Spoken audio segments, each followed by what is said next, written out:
Okay, so today we are going to be talking about the head and neck examination in Diagnosis 2. So we always begin, when taking a head and neck exam, we always begin with the hair and the scalp. Then we move to the face, the ears, the eyes, looking at the throat, and then the neck. Importantly, checking all the lymph nodes. So just as a quick anatomy recap, we've got our musculature, so we've got our sternoclavicular muscles, we've got our temporal artery, which will be quite important as we move on, jugular veins throughout the neck. Yeah, so you can recap that your own time. Remembering the nerves of the face, the different bony anatomy, temporal bone, parietal bone, occipital bone, and such. And of course the musculature. Okay, so beginning with the hair and the scalp. So when looking at the hair, we want to check for the quality of the hair. If the hair happens to be thinner than normal, we could be looking at hyperthyroidism. Any thickness, super coarse hair could also be hypothyroidism. In the scalp, if redness and plaques and flaking skin is visible, this can alert us to conditions such as psoriasis, which are then important later on, as it can lead to psoriatic arthritis. Then moving on to the face. As with all of our examinations, we want to check for asymmetry. We're also looking if there's any signs of inflammation, so redness, swelling, any lesions, any cuts or bruises. Okay, so specifically for the face, if there's any pigmentation or any colour changes, so super red face with like red cheeks, for example, can be a sign of Cushing's syndrome. This gives a moon face with lots of hair growth. It's quite distinctive features of somebody with Cushing's syndrome. We can check for any acne. We can check if their facial expressions are the same on both sides. So yeah, we're going to talk more into this as we move through. Just focusing on the forehead. One condition that can be a bit of a red flag is temporal arteriitis, also known as giant cell arteriitis. This is very common in older patients, so your patients who are a bit older than 60 and who are female. It has a big association with polymyalgia rheumatica. So some signs of temporal arteriitis: you will see a possible bulging temporal artery on that temporal area. They may have vision changes. Now this is quite a red flag, as this can lead to vision loss, so it needs immediate referral. And they'll have severe sudden localized head pain that's quite new and is constant. So we can treat this with corticosteroids. Now with the ear exam, we're going to be using a otoscope. Is it an otoscope? Let me check.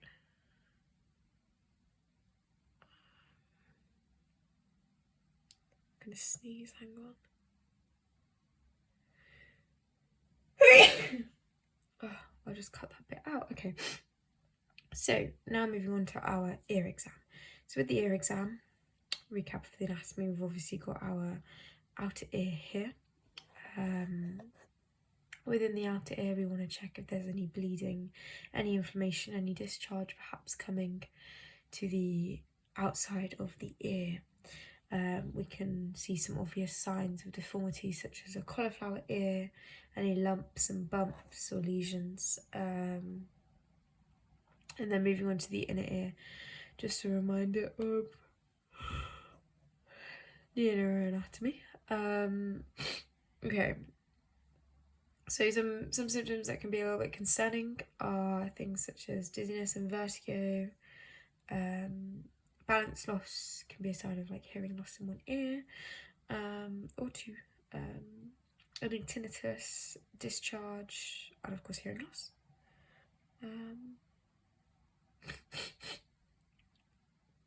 So when we're looking at the external ear, obviously as I mentioned, we're going to be looking for any bleeding, inflammation, discharge and such. Looking at the internal ear, we'll be looking inside the ear using an otoscope.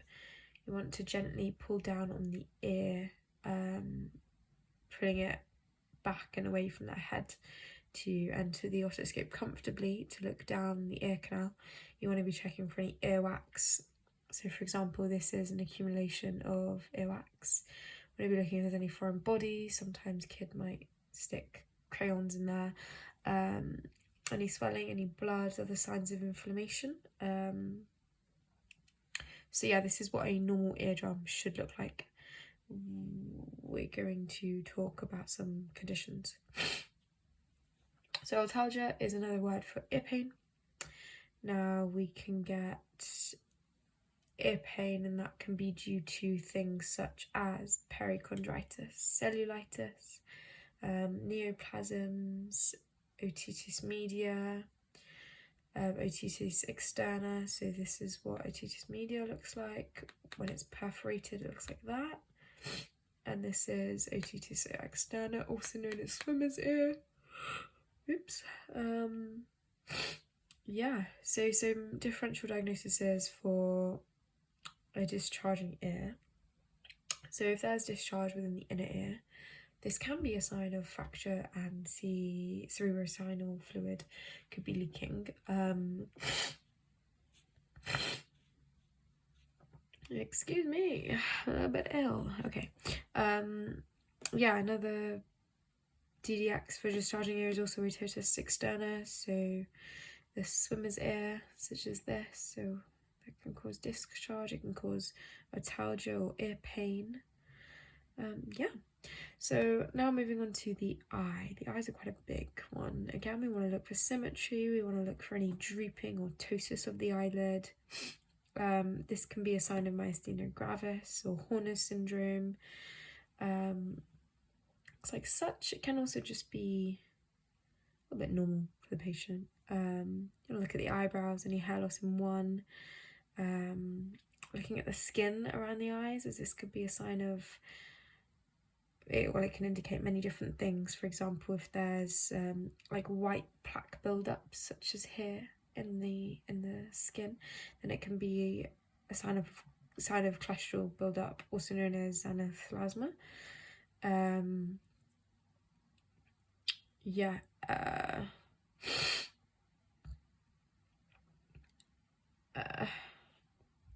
With the pupils, we want to look at their size, if they're symmetrical, if there's any pupil constriction, any miosis, or yeah, we would check the pupillary reflex.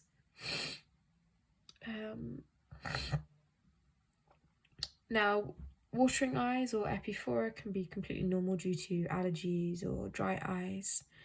It can also be a blocked canaliculi due to an infection or even a tumour. Dry eyes can again be completely normal, environmental effects due to drugs, contact lenses, can also be a sign of rheumatoid arthritis, lupus, or scleroderma. Now with red and painful eyes, we've got quite a few DDXs here. A red and painful eye can be due to conjunctivitis. With conjunctivitis, the conjunctiva is really, really red. Yeah, they look quite painful, and it can be bacterial or viral. Iritis is another differential. This has blurred vision, a dull cornea, the pupil's quite small and irregular looking. An acute glaucoma is another differential. The patient will have blurred vision again, nausea, vomiting, oval shaped pupil this time, and some pain and headaches. the eye pain will be unilateral as well. A subconjunctival hemorrhage. So this looks like this. It's completely harmless. It doesn't require any treatment, but it's a localized hemorrhage on the sclera. So some signs of different colouring of the sclera or the conjunctiva. So if the sclera look yellow, so that's whiteness, yellowness of this white bit on the outside, that can be signs of jaundice, which can be associated with liver disease. With conjunctiva, as I said earlier, a red conjunctiva can be a sign of conjunctivitis, whereas a pale one can be a sign of anemia or hypertensive shock. Okay, moving on to the nose. Nose is not too much to say.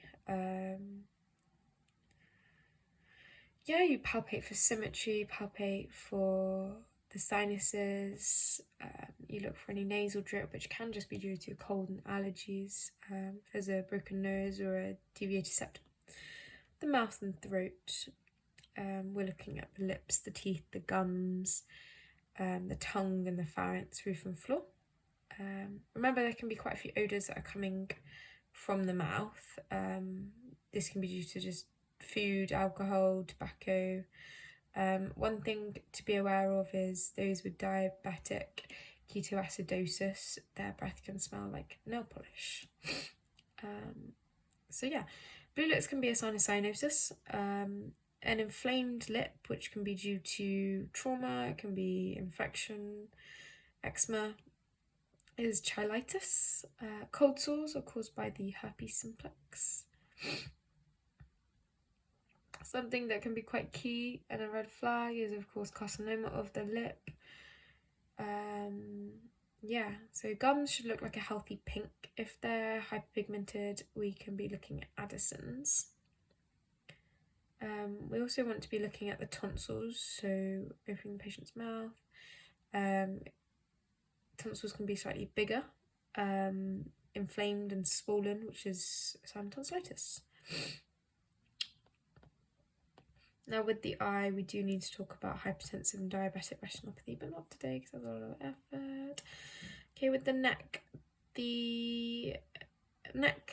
has the thyroid. We've got the trachea. We've got all the different lymph nodes as mentioned here. There's 10 of them, and we should know the places of them all as well. They need to be palpated.